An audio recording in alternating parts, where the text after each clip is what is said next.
Good morning, friends, and I hope, as usual, you are all fine at your home.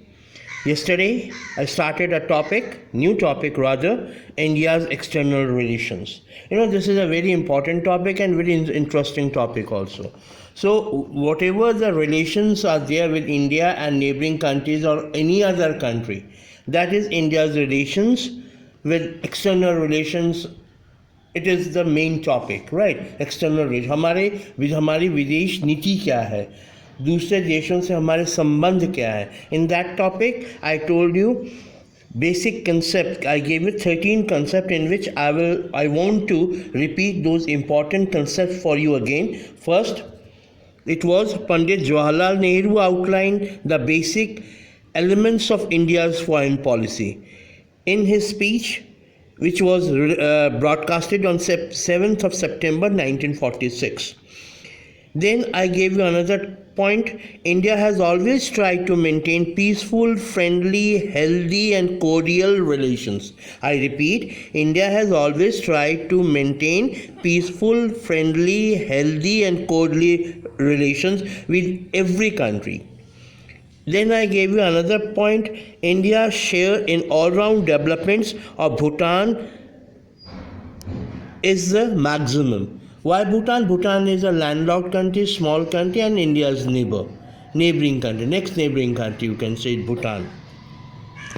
Then I told you India has always tried to resolve the problem with Pakistan, but Pakistan's attitude is not supportive.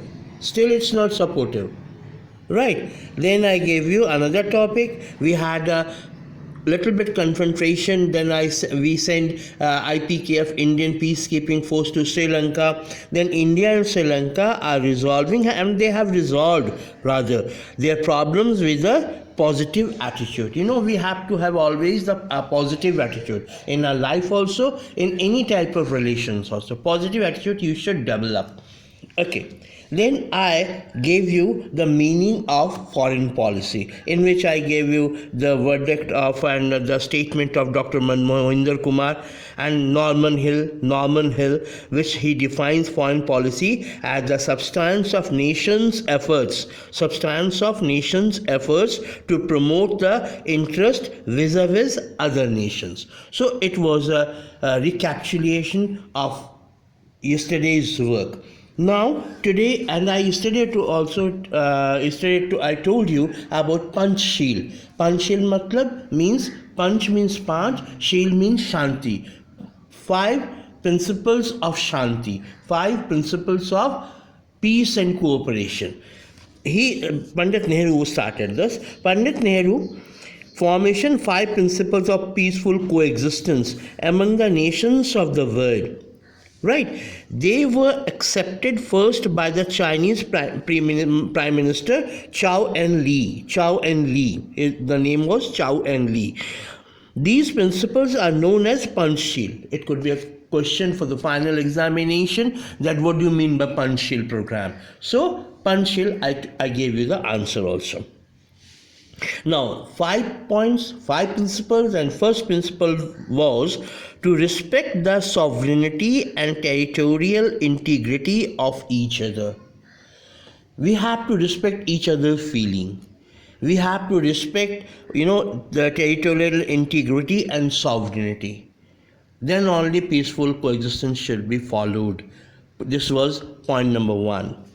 Then non-aggression. किसी के ऊपर हमला नहीं करना है हमने. This was between China and India. Na China karega, na hum karenge. Right. So it was a mutual understanding, non-aggression on each other. Point number 3, non-interference in each other's internal affairs. We will not interfere in internal affairs of China, and China will also not interfere in our internal affairs. So we will respect each other's sovereignty. Peaceful settlement of disputes. Obviously, there could be dispute between two border disputes could be there. Some other disputes could be there. Business disputes could be there. So we have to solve it in peaceful negotiations. Then, last one, to promote world peace. to promote world peace. China and India should develop so much good interaction between each other that they should help the world to develop peace and cooperation. Right. Then principles of Indian foreign policy. Now next topic is principle of Indian foreign policy. That was non-alignment. Second was opposition to the policy of caste, color and discrimination. We have to oppose it. Third was opposition of imperialism. Fourth was friendly relations with each other state. Then fifth was faith in UNO and disarmament. Fifth is very important, faith in UNO, United Nations Organization, and disarmament. We will discuss these 5 topics again by tomorrow. Till then, goodbye and take care.